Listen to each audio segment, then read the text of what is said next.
Ustedes estamos empezando también, estamos predicando también para poner nuestro mensaje en YouTube, también para que otros puedan participar y poder escuchar también estos mensajes que son evangelísticos, tratando siempre de exaltar a Jesucristo y a su cruz, su sangre preciosa que fue derramada para nuestra salvación, sin la cual nadie puede ser salvo, ¿no? Jesucristo y este crucificado.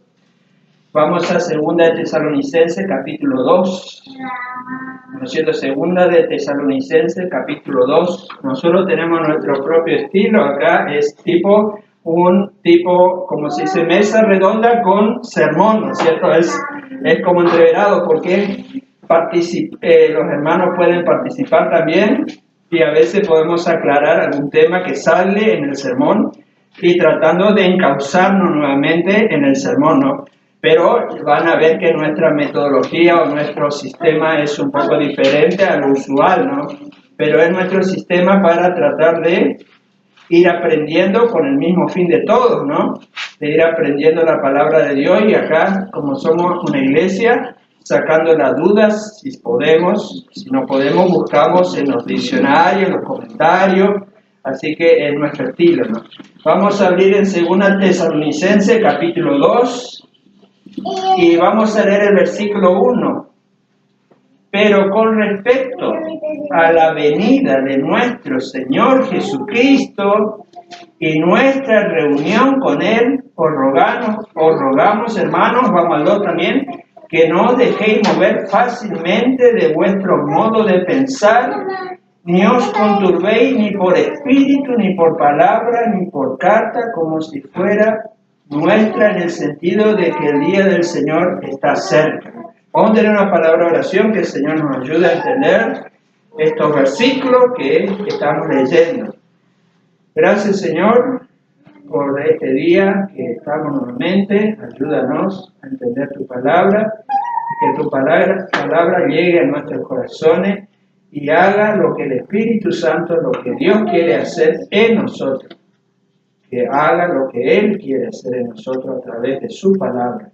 Gracias, Señor, porque confiamos que el Espíritu Santo está obrando en nuestro corazón en este momento, porque estamos leyendo su palabra y en nombre de Cristo estamos, Señor, predicando la palabra de Él acá, Señor, en nuestra iglesia. Gracias porque sabemos que Cristo está presente acá. Gracias porque Él va, creemos que, como siempre, Él va, cuando salimos de aquí, salimos bendecidos por Él, Señor. Gracias por todo, quedamos agradecidos en el nombre de Cristo Jesús. Amén. Amén. Bueno, acá este es un tema bastante complejo en un sentido, ¿no? Porque hay que entender, ¿no? Ahí dice, está hablando de 2 eventos paralelos, ¿no es cierto? Que yo le aclaro. Yo entiendo esto porque muchos hermanos desde la antigüedad vienen estudiando estos temas. Hoy yo puedo hacerle un sermón a ustedes sobre la Trinidad, pero cuando murió el Señor Jesucristo y la iglesia empezó, no estaban definidas todavía todas las doctrinas, ¿no es cierto?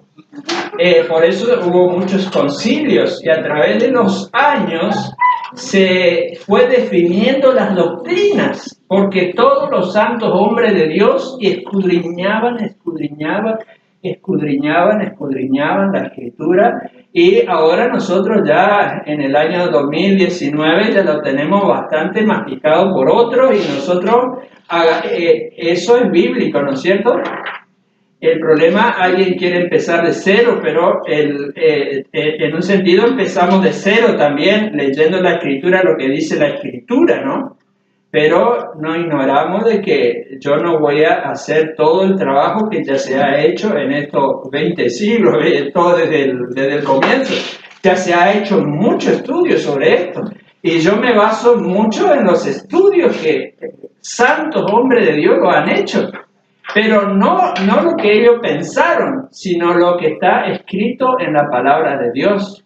No nos basamos en lo que ellos pensaron, sino en lo que ellos nos han mostrado con las Sagradas Escrituras. Porque no venimos a predicar opiniones de estos hermanos en Cristo, sino venimos a explicar lo que ellos escudriñaron de las Escrituras, de la palabra de Dios. Y de ahí entendemos que hay un evento que es el arrebatamiento.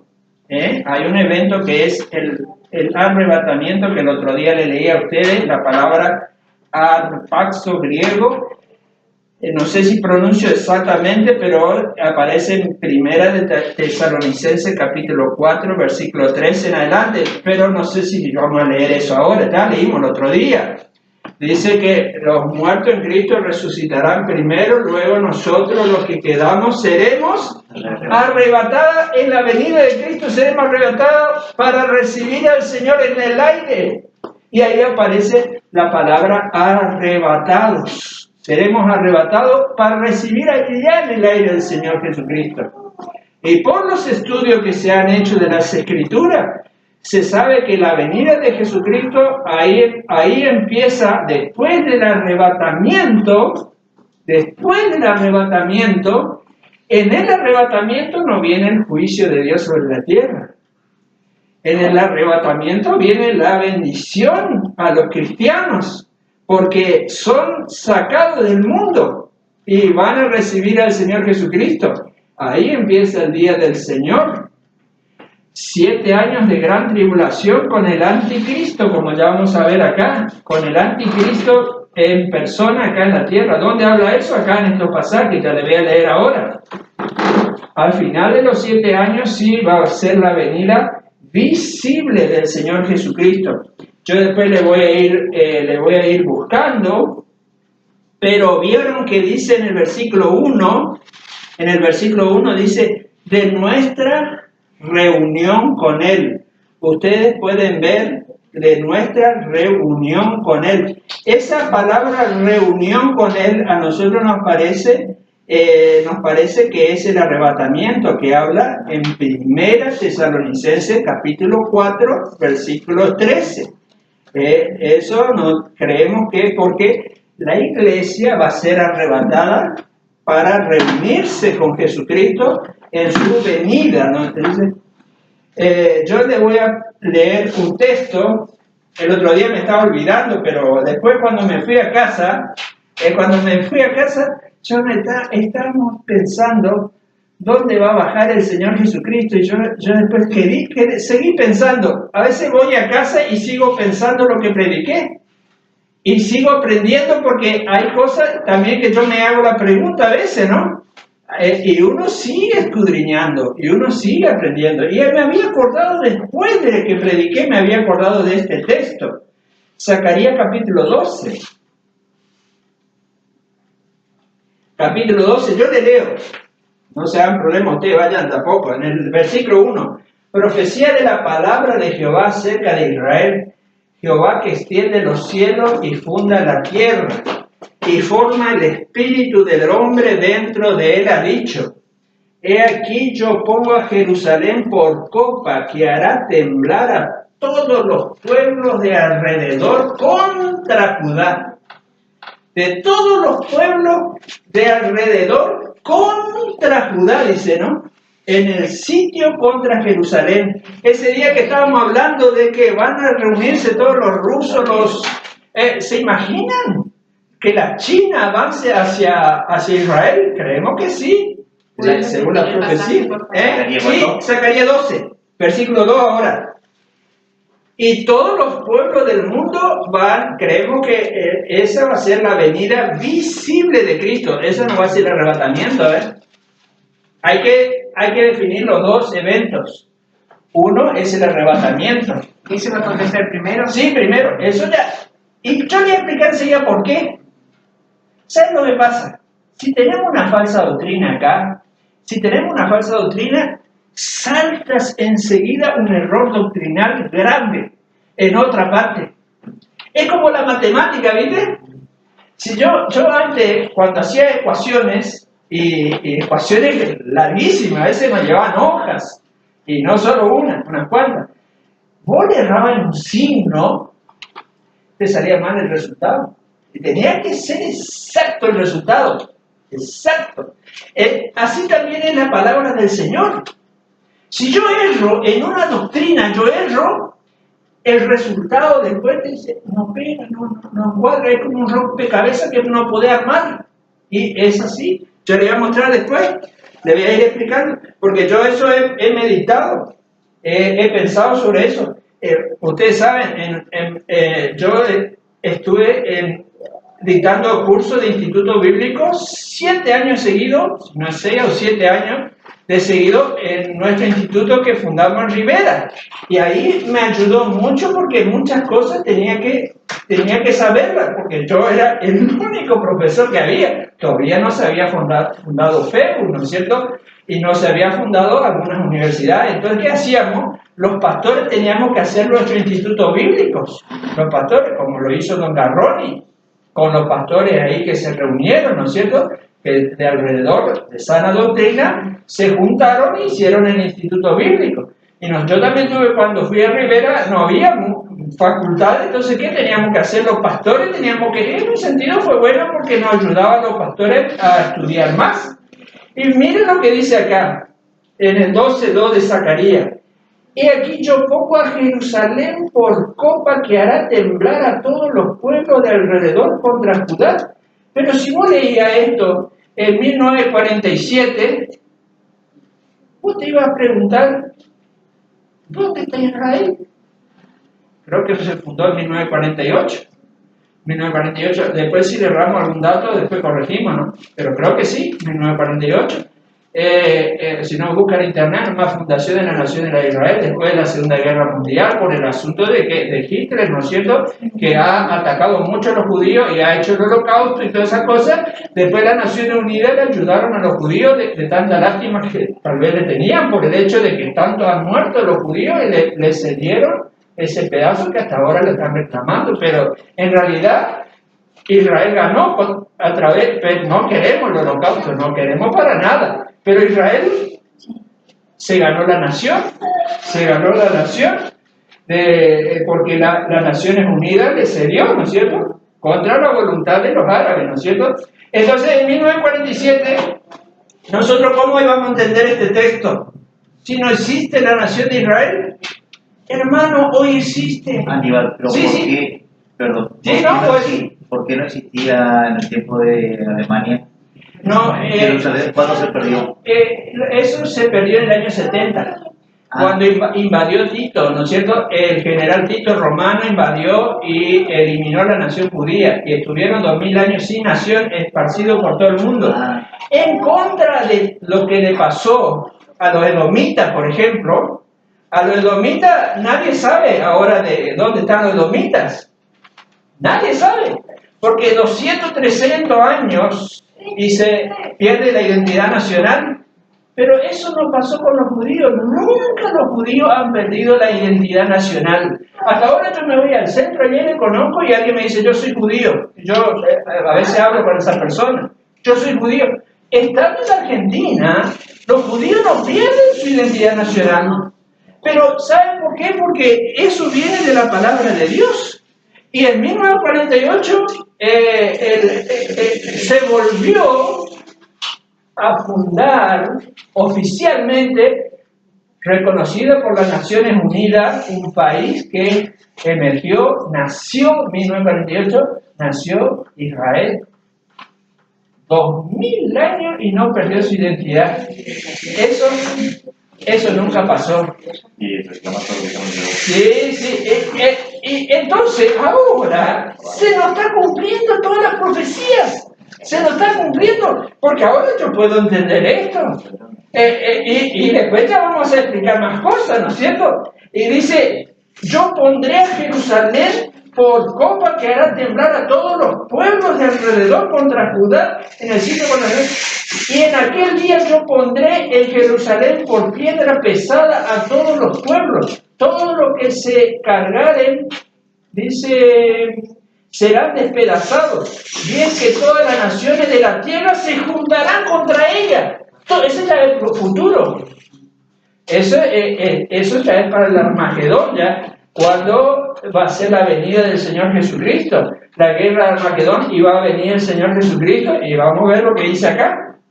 En el versículo 4, en aquel día, el versículo 4, 12:4, en aquel día dice Jehová, heriré con pánico a todo caballo. En aquella época no había un acorazado, ¿no? Pero esto está representando a los acorazados y todas esas cosas que hay ahora, ¿no? El tanque de guerra y todas esas cosas, ¿no? En aquel día dice Jehová, heriré de pánico a todo caballo y con locura al jinete, mas sobre la casa de Judá abriré mi ojo y a todo caballo de los pueblos heriré con ceguera. Y los capitanes de Judá dirán, en su corazón tienen fuerza los habitantes de Jerusalén, en Jehová de los ejércitos su Dios. Todavía eso no llegó, porque todavía no creen en el Señor Jesucristo, y por eso, pero ese día van a creer. Y en el versículo 6 dice, y en aquel día pondré a los capitanes de Judá como brasero de fuego entre leña, y dice, y en el 8 dice, en aquel día Jehová defenderá al morador de Jerusalén, el que entrare contra él, el que entre ellos fuere débil, en aquel tiempo será como David, y la casa de David como Dios, como el ángel de Jehová delante de ellos. Y dice, y ahí empieza a hablar, ¿no es cierto?, cómo Dios va a proteger, como se dice, va a proteger a su pueblo Israel, ¿no es cierto?, cómo Dios le va a librar de todos los pueblos de la tierra. Pero ¿qué pasa? En estos días es la venida del Señor Jesucristo sobre la tierra. Va a ser, como se dice, el Señor Jesucristo va a defender de todas las naciones que se van a juntar contra Israel. El Señor Jesucristo le va a defender en aquel día, dice, el Señor Jesucristo le va a fortalecer. En aquel día Jehová defenderá al morador de Jerusalén. Bueno, eso creemos que va a pasar, ¿no es cierto? Y acá empieza a explicarnos en 2 Tesalonicenses acerca del día del Señor. Acerca del día del Señor. Vamos a mirar 2 Tesalonicenses 2:2. Dice, que no os dejéis mover fácilmente de vuestro modo de pensar, ni os conturbéis ni por espíritu, ni por palabra, ni por carta, como si fuera nuestra, en el sentido de que el día del Señor está cerca. Como el Señor Jesucristo en Mateo 24 dice que vendrá como ladrón en la noche.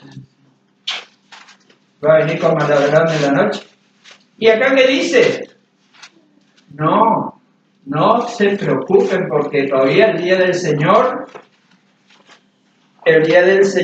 todavía no está cerca. No está cerca. ¿Cómo se entiende eso?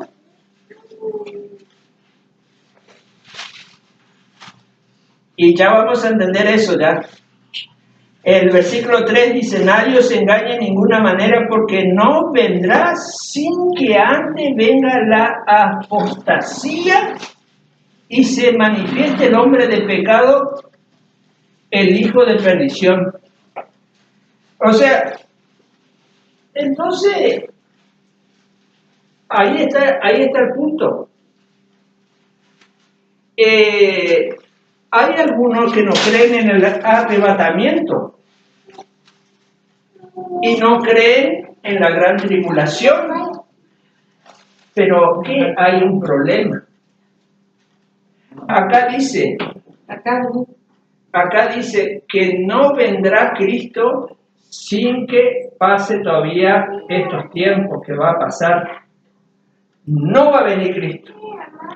Así que nadie está esperando que el día del Señor está cerca. No, todavía no. Tiene que haber acontecimientos que habla Mateo 24. Dice que el sol y la luna se van a oscurecer. El sol se va a oscurecer. La luna se va a apagar y va a haber la gran tribulación sobre la tierra. Día, dice, después le dejo de tarea para mañana capaz que lean Mateo 24, porque es muy grande, ¿eh? Va a haber tribulación, la cual Jesús dijo, nunca hubo sobre la tierra y jamás hubo sobre la tierra. Tribulación que si Dios no acortara esos días, nadie se va a salvar esos días. Esos días va a ser horrible, que nunca existió. Eso va a suceder y va a pasar. Entonces, mire, todavía el día del Señor, el día en que Dios va a poner su pie, Jesucristo va a poner su pie en la tierra. Yo no estoy esperando que Cristo en este momento ponga su pie en la tierra. Aníbal, ¿cómo va a decir eso? ¿Cómo va a decir que no estás creyendo que Cristo va a poner su pie acá en la tierra? Todavía. No, porque antes viene el arrebatamiento. ¿Cómo es eso? ¿Cómo es eso? ¿Saben qué? Lo que pasa es esto. Si yo creo que Cristo va a pisar ya la tierra y va a hacer su reino acá, ahora, o puede ser esta noche o mañana, ¿no?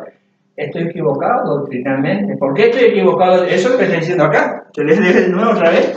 En el versículo 3 dice, miren el versículo 3, segunda Tesalonicenses 2:3, nadie os engañe en ninguna manera. El versículo 3 de segunda Tesalonicenses capítulo 2, nadie os engañe en ninguna manera, porque no vendrá sin que antes venga la apostasía y se manifieste el hombre de pecado, el hijo de perdición. ¿Quién es ese? El anticristo. En primera de Juan dijo el anticristo. En Apocalipsis capítulo 13 dice que es el diablo que va a venir en persona, en carne y hueso. Como vino Cristo, va a ser parecido en un sentido. No va a ser parecido, ¿no? Pero Cristo tomó forma de carne y hueso. El diablo como se dice, va a ser como en carne y hueso acá en la tierra. Va a ser el anticristo. ¿Qué fuerte son? Fuertísimo. Eso va a ser la gran tribulación y ahí sí lo que va a ser ese hombre. Y bueno, hay muchas cosas que enseñan acerca de esto, ¿no es cierto? Las profecías, el anticristo, el hombre de pecado le llaman acá. Vamos a mirar otra vez el versículo 3. Sí. Pero nosotros no vamos a ver la tribulación antes. Entonces, eso nos da la seguridad de que nos puede venir cualquiera a decir que es Cristo, porque si nosotros lo estamos mirando, quiere decir que no es. No, en este momento no. Proféticamente, ya te voy a leer un texto sobre eso. Porque eso es muy bueno, porque habla también de que van a venir falsos Jesús. Sí.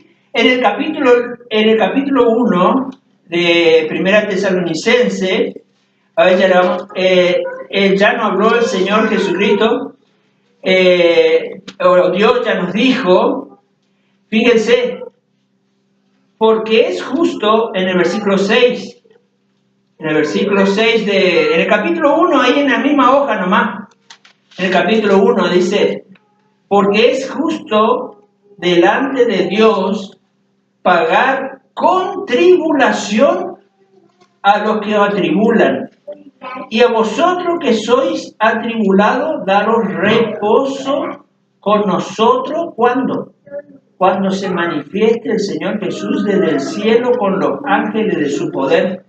O sea, para los incrédulos, el arrebatamiento va a ser el juicio acá en la tierra, tribulación. Pero para el creyente, dice, a ustedes va a ser reposo, a ustedes va a ser paz, todo, va a ser hermoso. ¿Dónde vemos más esto?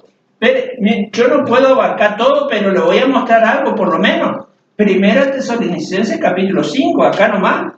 Primera Tesalonicenses capítulo 5. Fíjense lo que dice este capítulo.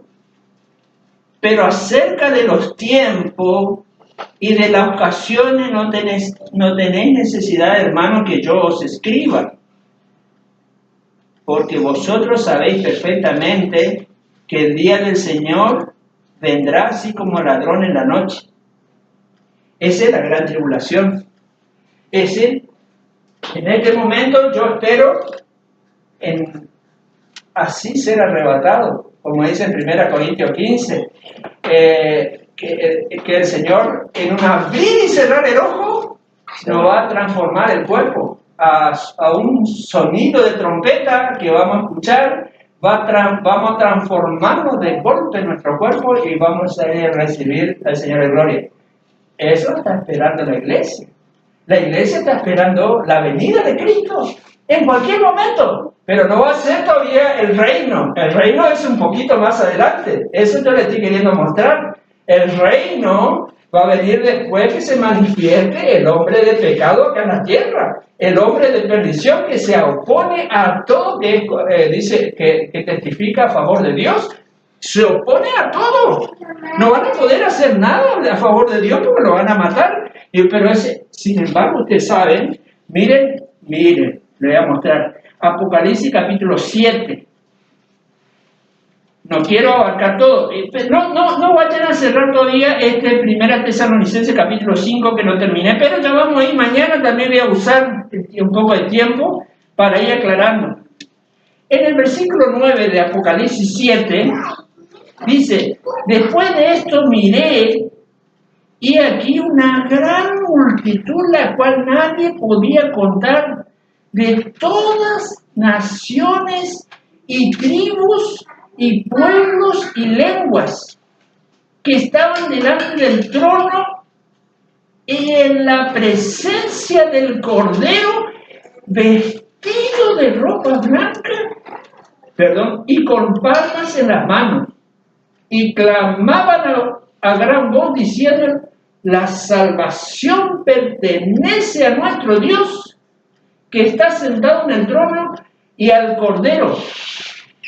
Y todos los ángeles estaban en pie alrededor del trono, y de los ancianos, y de los 4 seres vivientes, y se postraron sobre su rostro delante del trono, y adoraron a Dios, diciendo: amén.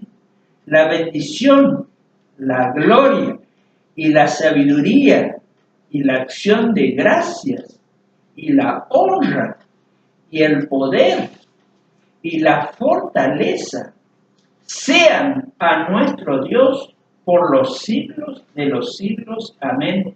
Ahí ya están alabando y adorando en los cielos esta gente que salieron de la gran tribulación, murieron en la gran tribulación, ya les voy a mostrar, y ya están alabando a Dios en el cielo. Y por eso es que dicen los predicadores: si no queréis alabar a Dios acá en la tierra, ¿para qué queréis ir al cielo? Si no queréis adorarle a Dios ahora, si no, ¿dónde le adoramos? En medio de la congregación de Alabaré. Nosotros adoramos a Dios en nuestra casa, en nuestras vidas y en la iglesia. Acá nos reunimos. ¿Saben, hermanos? Hay muchos propósitos por los cuales nosotros nos congregamos. Nos congregamos no solo para aprender, es para adorarlo, es para alabarlo, para darle la gloria, para juzgarlo y decirle: Señor, te doy gracias porque el otro día oré por esto y tú me contestaste, Señor. Me diste la respuesta. Y yo te alabo. Y alguna vez ustedes pueden decirle: le quiero adorar a Dios, le quiero alabar a Dios porque Él me dio lo que yo pedí. Y si no me dio, también le alabo y le adoro como Sadrach, Mesías y Abednego. Y si no me librare del fuego, aún así no voy a maldecir a Dios, no voy a ir en contra, no adoraré esa imagen. El versículo 13 dice, Apocalipsis 7:13: entonces uno de los ancianos habló diciéndome: estos que están vestidos, miren lo que dice acá. Entonces uno de los ancianos habló diciéndome: estos que están vestidos de ropas blancas, ¿quiénes son y de dónde han venido?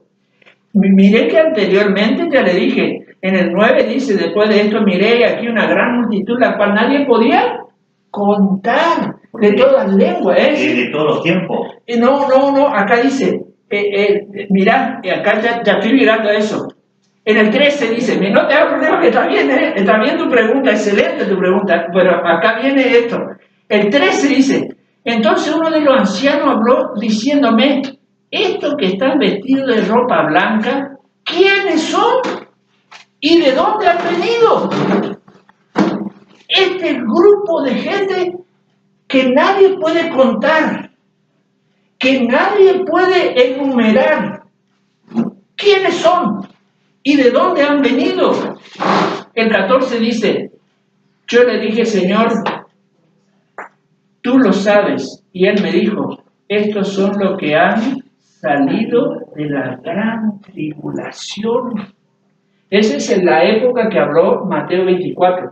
De tarea para mañana, Mateo 24. ¿Dónde habló el Señor Jesucristo de profecía en Mateo? ¿Qué capítulo es? 24. Ahí habló de su venida, habló de la gran tribulación, habló de... Por eso yo no puedo abarcar todo porque es mucho, es grande eso. Pero ustedes después van a colaborar conmigo porque también durante la semana ustedes me van a leer un poco, entonces ustedes ahí se colaboran para que yo pueda abarcar más, ¿no es cierto? Para mañana, Mateo 24. Estos son, dice, yo le dije, Señor, tú lo sabes, y él me dijo, estos son los que han salido de la gran tribulación. ¿Y después qué dice? Han lavado su ropa. Y han lavado su ropa y la han emblanquecido. ¿Cómo? En la sangre de Jesucristo. Esto es lo que dice la palabra de Dios, ¿no es cierto? Que están con ropa blanca significa que son justos delante de la presencia de Dios, fueron justificados, fueron declarados justos por la sangre de Jesucristo, ¿no es cierto? Dios lo vistió de ropa blanca, lo vistió porque fueron justos y entraron en el cielo, y dice, y yo le dije, Señor, tú lo sabes, y él me dijo, estos son los que han, dice, y él me dijo, estos son los que han salido de la gran tribulación. ¿Y dónde ubicamos ese periodo nosotros de la gran tribulación? Después del arrebatamiento. Viene el arrebatamiento y ahí, ¿qué pasa? Ya vamos a ir, mañana yo le voy a encuadrar mejor. Si hoy no entienden todo lo que yo le estoy diciendo, no se haga un problema. Un día para hablar sobre esto es poco todavía, ¿eh? Ya vamos a ir, porque yo tendría que entrar acá en Apocalipsis capítulo 12 y capítulo 13. Que tenía que entrar. ¿Por qué? Porque ahí vamos a entender que realmente hay un tiempo especial que todavía no existió, donde está el diablo, capítulo 13 de Apocalipsis, el diablo en la tierra, como hombre. Capítulo 13 de Apocalipsis. Pueden buscar por internet si quieren el anticristo. Van a ir a Apocalipsis capítulo 13. A ver si mañana me da la gracia el Señor, yo pueda desarrollar algo de eso. Pero nosotros no lo vamos a ver. Y eso ya le voy a explicar. Ya le voy a explicar enseguida. Nosotros no lo vamos a ver. Gracias, Señor. No lo vamos a ver. Porque antes, y justamente eso yo le estaba queriendo leer. Vamos a segunda Tesalonicenses, capítulo 1. En el capítulo 1 de segunda Tesalonicenses. Porque el 1:6 dice, porque es justo delante de Dios pagar con tribulación a los que os atribulan. Y a vosotros, que sois atribulados, en este tiempo somos atribulados nosotros. Ya sea por nuestra inmadurez, o ya sea que el Señor nos está educando y a veces un padre nos educa sacando el cinto de vez en cuando. O porque estamos en la tierra nomás. Porque el que es fiel también va a sufrir. ¿Qué dijo el Señor Jesucristo en Juan 16:33? Dijo, en el mundo tendréis aflicción, pero confiad en mí. Yo he vencido al mundo. ¿Qué quiere decir eso el Señor Jesús? ¿Yo le expliqué eso alguna vez a ustedes? No, creo que no le expliqué eso, ¿no? El Señor Jesucristo Jesucristo nos está diciendo, yo estuve en el mundo acá, yo sé, no hay nada nuevo. Este mundo es la perdición. María capaz puede leerme segunda de Pedro capítulo 2, que ahí donde dice que Él nos hizo huir de la perdición que hay en el mundo, después que dice de que somos participantes de la naturaleza divina, ¿te acordáis? Después que dice, como todas las cosas que pertenecen a la vida y a la piedad, nos han sido dadas por su divino poder, mediante el conocimiento de aquel que nos llamó por su gloria y excelencia, por medio de las cuales nos ha dado preciosas y grandísimas promesas, para que por ellas llegases a ser participantes de la naturaleza divina, habiendo huido de la corrupción que hay en el mundo a causa de la concupiscencia. Eso es lo que hizo Dios con nosotros cuando nos convertimos. Nos hizo huir de la corrupción que hay en el mundo. Nos hizo huir de eso, pero no nosotros. Es que nos dio la divinidad en nosotros, como dice ese versículo. Ese versículo dice, soy participante de la naturaleza divina. Y después dice, por eso que huisteis de la corrupción que hay en el mundo. Ahí. Esa es la iglesia. La iglesia huye de la corrupción que hay en el mundo. La iglesia adora a Dios. La iglesia da toda la honra, la gloria, el honor a Dios. Se va y se congrega y dice, Dios, no, acá nos saltamos, no gritamos, no berramos, como dicen los uruguayos, a los gritar. Solo un hermano me dijo, yo me encanta gritar para alabar al Señor y cantar a todos gritos, dice, en los himnos del Señor para alabarle, me encanta, dice, pero sé que el Señor en 1 Corintios 16 me dijo que no lo haga en la iglesia. Porque al final del capítulo 16 de 1 Corintios 16, al final dice, en la iglesia hágase todo. Primera Corintios capítulo 14, creo que es 14, el último versículo, después mirá. En la casa del Señor, en la iglesia, hágase todo decentemente y con orden. ¿Pero qué hago yo? Dice, cuando me voy al campo allá, dice, me voy en la moto, y voy cantando con todos los pulmones que me da, dice. Lo único que le puedo molestar ahí a las vacas, dice, bueno, no me van a gritar. Pero si yo me pongo a berrar acá como un loco a los gritos, ¿qué van a decir los vecinos al lado? ¿Qué van a decir los vecinos del lado? Estos son todos unos locos. Eso es lo que dice en 1 Corintios capítulo 14. ¿Saben qué? Muchos ya han tenido problemas. Las policías han llegado a la iglesia por tantas berradas que hacen, por tantos gritos que hacen. Y Dios quiere que le alabemos, le adoremos. Y el Señor Jesucristo, ¿se acuerdan ustedes? ¿Cuál es el punto? ¿Cuál sería el punto central de la alabanza a Dios? De la adoración a Dios, ¿cuál sería el punto central? Eso es lo que no quieren entender muchos cristianos. ¿A quién le dijo el punto central de la alabanza y la adoración a Dios acá en la tierra? Lo dijo Jesucristo. ¿A quién le dijo? Le dijo a la mujer samaritana. Pero vosotros decís que hay que adorar en Jerusalén, pero nosotros los samaritanos, que no nos damos con los judíos, ustedes saben que no se daban entre ellos, ¿no? Nosotros decimos que es en el monte donde hay que adorar. Y ustedes los judíos dicen que es allá en el templo. Pero ¿qué Jesús le dice a la mujer samaritana? Aquí os digo que vendrán tiempos, dice que los verdaderos adoradores adorarán a mi Padre en espíritu y en verdad. ¿Sabes lo que está diciendo Cristo? Tu vida debe ser una adoración. No importa que vos grites, no hay necesidad de gritar. Es necesario que vos no andes mintiendo por todos lados. Eso es lo que Él quiere como adoración. Si vas a mentir, sí, no voy a hablar del tema y se terminó. A veces mentimos porque somos pecadores, pero enseguida tenemos que decir, Señor, perdóneme porque yo he dicho una mentira. Porque nuestra vida, lo que Dios quiere es que nuestra vida sea una adoración a Dios. Que nuestra vida sea una luz. Que nuestra vida sea que para la gloria. Que la gente diga, oh, esa vida, qué hermosa que es. ¿Saben qué? Han conocido a cristianos que incrédulos han dicho, vi ese matrimonio allá, nunca yo vi un matrimonio así, de esos pastores que están allá en tal lugar. Ellos son personas preciosas.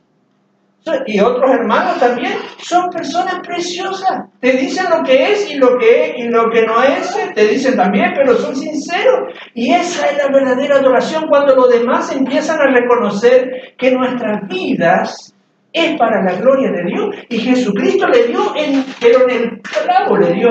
Porque ¿qué pasa? A nosotros nos gusta el osado. Gloria a Dios, gloria, alabado sea el Señor, amén, el Señor sea glorificado. Y cantamos con todos los pulmones en la iglesia. Y el lunes andamos haciendo cualquier barbaridad. Eso es lo que Jesucristo atacó.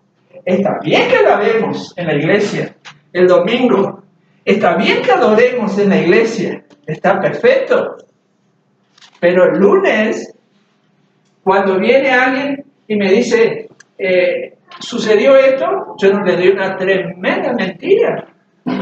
No sé si los correntinos nomás somos así, creo que todo el mundo somos, ¿no? Los seres humanos, vamos a decir la verdad, los seres humanos somos de naturaleza mentirosos. El Señor Jesucristo dijo eso en Juan capítulo 8, vosotros sois de vuestro Padre.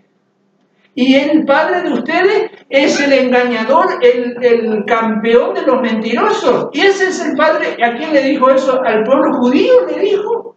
Pero realmente es una característica del ser humano. Ni sabemos hablar y ya empezamos a mentir. Y ya somos así. Pero ¿qué pasa? La adoración a Dios y la alabanza a Dios empieza cuando nosotros empezamos a cambiar. No solo es de mentir y no mentir, sino también a ser personas que dan testimonio del Señor Jesucristo, ¿no? Dan testimonio. Ustedes después van a ver, pensando y leyendo la Biblia, van a ver, vosotros sois la luz del mundo, lo dijo el Señor Jesucristo, lo dijo en Mateo capítulo 5, en el Sermón del Monte. Vosotros sois una ciudad donde dice, está arriba del monte, donde se prendió la luz y de todos lados lo ven, de todos lados ven esa luz. Y vosotros no podéis, dice, esconder la luz debajo de un almudo, de un cajón, no podéis esconderla, sino tenéis que poner vuestra luz arriba, para que ilumine a los que están alrededor de ustedes. Y ahí cuando te dan odio, dan amor. Depende también eso, porque no somos tontos, ni tampoco, no quiero decir una palabra muy fuerte, ¿no? Porque si uno te viene como se dice, abusándose porque sos cristiano, dame tu sueldo porque vos sos cristiano, dame tu sueldo. Cuidado con eso, no somos tontos. Pero sí tenemos que ser personas honradas, personas que dan testimonio de nuestro Señor Jesucristo, que nuestra luz está arriba. Pero, como dice Corintio, después ya vamos a hablar sobre eso, para esto que te estoy hablando, ¿quién es suficiente? ¿Quién es suficiente? Dijo Pablo ahí. En 2 Corintios capítulo 1, capítulo 2 habla sobre esto Pablo. Nadie somos suficientes para esto. Esto nosotros no podríamos hacerlo si fuese por nosotros. Nuestra suficiencia, después pueden leer también en 2 Corintios 1 y 2, nuestra suficiencia viene del cielo. ¿Dónde está Dios? Si no hay una comunión con el cielo y un derramamiento de su gracia sobre nosotros constantemente, nosotros no tenemos fuerza para hacer la luz. Ya hemos hablado en otro tiempo sobre eso, de que el candelabro recibe el aceite, ¿no es cierto? El aceite que en el Antiguo Testamento era el combustible, ¿no? El aceite es símbolo del Espíritu Santo. Y para mostrarle esto, me estoy otra vez yendo para otro lado, Zacarías capítulo 4, espere que ya le ubico ya. en este versículo. Sí, no, puede decir nomás. De Dios, es Jeremías 33:3 dice, clama a mí y yo te responderé y te enseñaré cosas grandes y ocultas que tú no conoces. Qué lindo está eso, ¿no? Sí, es así. Clama a mí y te responderé. Qué hermosa promesa esa, ¿no? Mire, yo le leo este versículo. Zacarías 14:6 dice, entonces respondió y me habló diciendo, esta es palabra de Jehová a Zorobabel, uno de los líderes ahí de Israel. ¿Qué dice? No con ejército, ni con fuerza, sino con mi espíritu, ha dicho Jehová de los ejércitos. No con ejército, no con fuerzas humanas, no con ejército. Dice, no con ejército ni con fuerzas, sino con mi espíritu, con mayúscula. Zacarías 14:6, con mi espíritu. El Señor Jesucristo dijo eso justamente en Juan capítulo 7. Dijo que Él ahí habló de la corriente de agua viva, ¿no es cierto? Y que esa fuerza íbamos a recibir nosotros, lo que íbamos a recibir del Espíritu Santo. Lo dijo el Señor Jesucristo. Mira acá dice, no con ejército, no con fuerza, sino con mi espíritu. O si no, yo no voy a poder ser la luz del mundo. O si no, yo no voy a poder dar la gloria a Dios con mi vida. Eso quiero aclararle, ¿no? Porque a veces pensamos que nosotros podemos, nuestras fuerzas no pueden. Pero si yo vivo en el Espíritu, Gálatas capítulo 6, Gálatas capítulo 5 también, los frutos del Espíritu, está en Gálatas capítulo 5. Los frutos del Espíritu son, Gálatas 5:19, amor, Gozo, paz, paciencia, benignidad, bondad, fe, mansedumbre, templanza. Los frutos del Espíritu, no de mi fuerza, ¿eh? Por eso yo no quiero ser una iglesia legalista en el sentido de decirle, haced esto, haced esto, haced esto. Yo te quiero decir, Dios te da la fuerza, Dios te da la fuerza, Dios te da la fuerza. Eso te quiero decir. Es decir, no le estoy poniendo cargas, sino le estoy diciendo a ustedes que nosotros no podemos, pero con Dios podemos. Sin mí nada podía hacer. Juan 15:5, ¿se acuerdan? Yo soy la vid, vosotros los pámpanos. Separado, y ahí sigue, ¿no? Y después dice, separado de mí, nada podéis hacer. Juan 15:5. Bueno, entonces yo le quiero seguir leyendo acá. Segunda Tesalonicenses 1:8. En llamas de fuego, para dar retribución a los que no conocieron a Dios, ni obedecen al Evangelio de nuestro Señor Jesucristo. En llamas de fuego. Eso va a ser después del arrebatamiento. Cuidado lo que va a ser eso. Ahí viene el día del Señor, que habló, empezó a hablar Joel, allá en el libro de Joel, empezó a hablar del día del Señor. Va a ser día de oscuridad, de tiniebla, de juicio. Pero gracias a Dios que son para los que rechazan el Evangelio. Bien clarito dice el versículo 8, para los que rechazan el Evangelio, en llama de fuego para dar retribución a los que no conocieron a Dios, ni obedecen al Evangelio de nuestro Señor Jesucristo, los cuales sufrirán pena de eterna perdición, excluidos de la presencia del Señor y de la gloria de su poder. Lamentablemente va a haber condenación, y la condenación existe. Y yo le quiero decir hoy, hermano, uno me dijo, no, Dios es bueno, Dios es amor, Dios es paz, jamás Dios va a poner el infierno a una persona. ¿Sabe qué yo le dije? ¿Sabe por qué Cristo aguantó tantos latigazos? ¿Sabe por qué Cristo fue arrastrándose, llevando la cruz, derramando toda su sangre, siendo el Hijo de Dios? ¿Sabe por qué el Señor Jesucristo soportó que le claven la mano, que lo claven los pies, que le claven la otra mano y morir como muere un truán, una persona maldita? ¿Por qué? Por el infierno. Porque Él no quiere que la persona vaya al infierno. Porque la justicia de Dios va a pagar. Dice acá mismo, dice, porque rechazaron a su Hijo, va a pagar lo que merecen. Ya le leí el otro día Romanos 6, el último versículo. Capaz alguno me quiere leer el último versículo de Romanos 6. Dice clarito que va a haber eterna perdición para los que no creen en el Evangelio. Acá dice retribución en llama de fuego para dar retribución a los que no conocieron ni obedecen el Evangelio de nuestro Señor Jesucristo.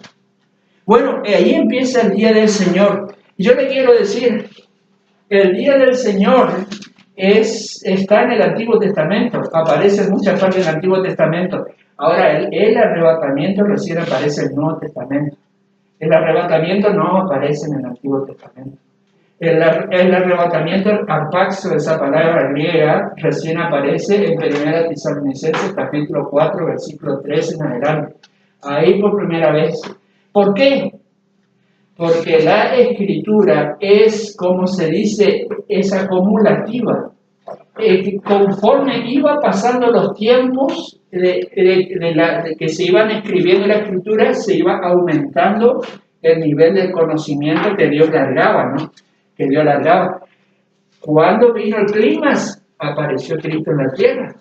Ahí vino el conocimiento verdadero de Dios y los apóstoles de Él lo han explicado, por así decirlo, porque el apóstol Pablo subió hasta el tercer cielo donde se le explicó claramente todo lo que significaba la cruz de Cristo y la gloria que iba a traer la cruz de Jesucristo. Lo que nosotros éramos unos ignorantes y no sabíamos nada, como dice acá en 1 Corintios, en el capítulo 4, dice eso, ¿no? Dice que nosotros éramos ignorantes.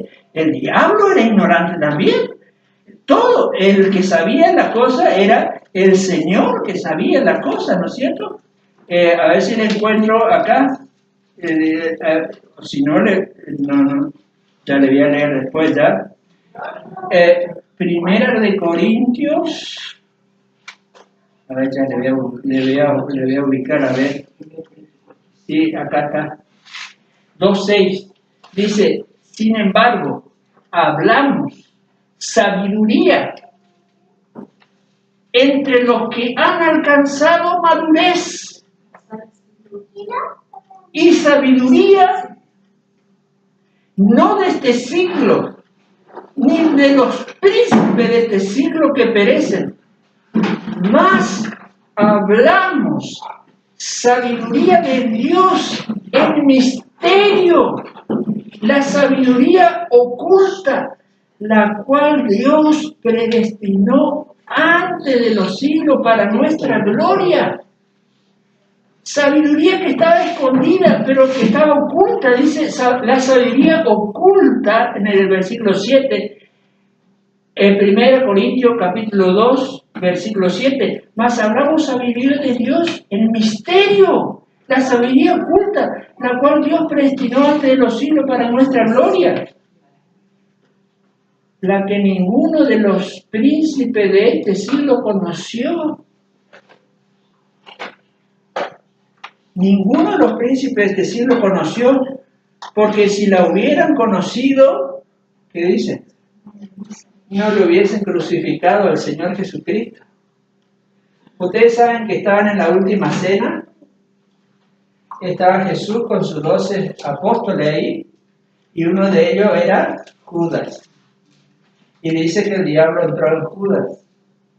Y el Señor después le dijo, lo que tenés que hacerlo más pronto, porque a Jesús no le agarró de sorpresa, él ya sabía desde el comienzo, cuando eligió a Judas, que Judas iba a ser el que le iba a entregar. lo que tenés que hacerlo más pronto. Y el diablo estaba ahí en Judas. ¿Y qué buscaba? Matarle a Cristo.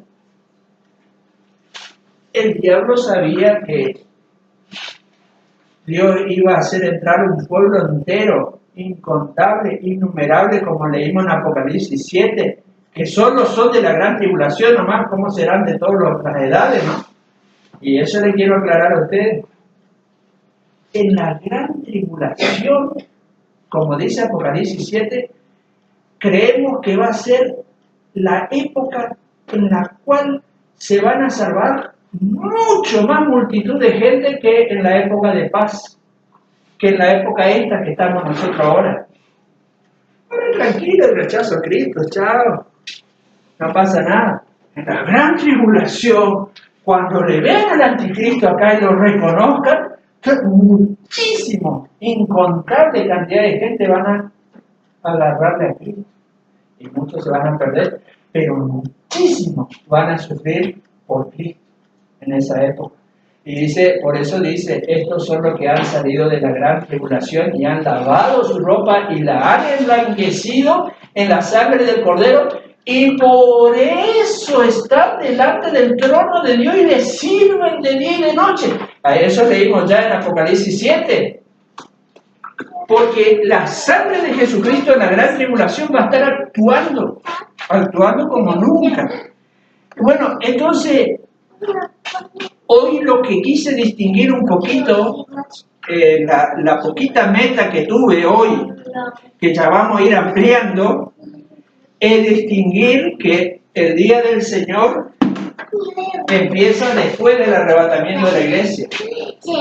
Después ustedes pueden leer Joel, porque el día del Señor es oscuro, es sufrimiento, es dolor, pero el día de Dios, de salvación, de arrebatamiento para nosotros, no hay juicio. Aníbal, no hay juicio. Sí, no hay juicio. ¿Dónde está eso? Primera Tesalonicenses capítulo 5. Primera Tesalonicenses capítulo 5. No hay juicio. Porque nosotros somos salvos. Somos su hijo. No va a dar Dios juicio a nosotros. Y ya le leo. Y con eso termino porque ya si no ya se me voy mucho ya, ¿no? Pero vamos a seguir después hablando, conociendo más. Yo le dije hoy que íbamos a hablar de cosas muy fundamentales, pero al final estamos hablando cosas profundas, ¿no? Mañana vamos a seguir. Sí, ¿puedes leer María si querés? Yo voy a llegar. No nos ha puesto Dios para ira. Sí, ¿dónde está ese? Decía el texto. 5:9. Primera Tesalonicenses 5:9. Listo, ahí está. Dios no nos ha puesto para ira, sino para ¿qué? Alcanzar salvación Muy por bien. medio de nuestro Señor Jesús. Ese es Primera Tesalonicenses. Muy bien. Yo estoy ojeando, pues ya le digo, ya no está bien. Bueno, mire ahí, gracias. 5:9. Sí. En Primera Tesalonicenses capítulo 5, ahí explica. Mire, dice el versículo 4, mas vosotros, hermanos, no estáis en tinieblas, para que aquel día os sorprenda como ladrón. El Señor viene como ladrón en la noche, pero vosotros, hermanos, ya no estáis en tinieblas, porque todos vosotros sois hijos de la luz, sois hijos de luz, hijos del día. No somos de la noche ni de las tinieblas, no somos de la noche. El día del Señor, según lo define Joel, es día de oscuridad, es día de tinieblas. Pero el arrebatamiento para nosotros es día de luz, día de alegría. No somos de la noche, dice. No somos de la tiniebla, dice acá. Primera Tesalonicenses 5. El 6 dice, y ahí nos exhorta a nosotros, nos da también un poquito, por tanto, hermanos, como los demás, dice, no durmamos como los demás, sino velemos y seamos sobrios. Pues los que duermen, de noche duermen, y los que se embriagan, de noche se embriagan. Pero nosotros, que somos del día, seamos sobrios. Eso es lo que yo hoy le dije a ustedes. Seamos sobrios. Sobrio significa que estamos ubicados, somos de Cristo. Y damos testimonio al mundo que somos de Cristo. ¿Cómo puede ser un hermano? Ve un hermano que nunca agarra una Biblia. Nunca jamás lee la Biblia. Nunca jamás ora. Nunca jamás le quiere decir a alguien, yo soy cristiano. ¿Vos sos cristiano? Bueno, yo soy... Ahí se achican todo. No, hermano. No, hermano. Ese también va, según 1 Corintios capítulo 3, si es salvo, va a ser salvo. Pero se va a querer alejar un día cuando esté en Cristo, se va a querer alejar de Cristo avergonzado ese día. Porque cuando estuvo acá en la tierra y cuando tuvo que ponerse por el Señor Jesucristo y tuvo que plantarse, se achicó. Ese se va a querer alejar de Jesucristo cuando venga. Acuérdense que vamos a estar cara a cara con el Señor un día. Cara a cara. Y yo tengo que decirle, yo soy un cristiano. Soy cristiano. Y bueno, te critican y te dicen que sos loco y que todas esas cosas, pero, amén, decirle, vos decís que soy loco, pero ojalá vos entiendas, como le dijo creo que a Agripa, el apóstol Pablo, ojalá vosotros seáis cristianos también como yo. Le dijo eso. Sí. A mí me quedó claro acá. Sí. Dice, en el Antiguo Testamento que aparece y en el Nuevo Testamento. Sí, ahí está. En el Antiguo Testamento no aparece el arrebatamiento. Porque el arrebatamiento es para la era de la iglesia, ¿no? Y en el Antiguo Testamento no se habla del arrebatamiento. Porque eso, como yo le dije, la escritura se va creciendo a medida que se iba, pero todo unido, de Génesis empieza, No es para escribir nomás. y cuando terminamos los Apocalipsis ya llegó a la cima, allá a lo alto, ya. Y en el Nuevo Testamento que aparece. En 1 Tesalonicenses capítulo 4 aparece el arrebatamiento. En el Nuevo Testamento. Sí, explicado por el apóstol Pablo, 1 Tesalonicenses capítulo 4 versículo 13, cosa que no se sabía. Como yo leí 1 Corintios capítulo 2, los primeros versículos, las cosas escondidas y las cosas ocultas, Dios nos las reveló ahora, dice, Dios nos abrió ahora. Bueno, hermano, Dios quiere que seamos para la gloria del Señor. No me alcanzó el tiempo, pero mañana vamos a tener un poquito de más tiempo. Gracias a eso, vio que es lindo que tengamos que sea 2 días, ¿no? Porque es muy larga la escritura, ¿no? Y a veces entramos en temas que no te alcanzan un sermón, ¿no? No te alcanzan un sermón. Dios les bendiga y nos vemos mañana si Dios quiere.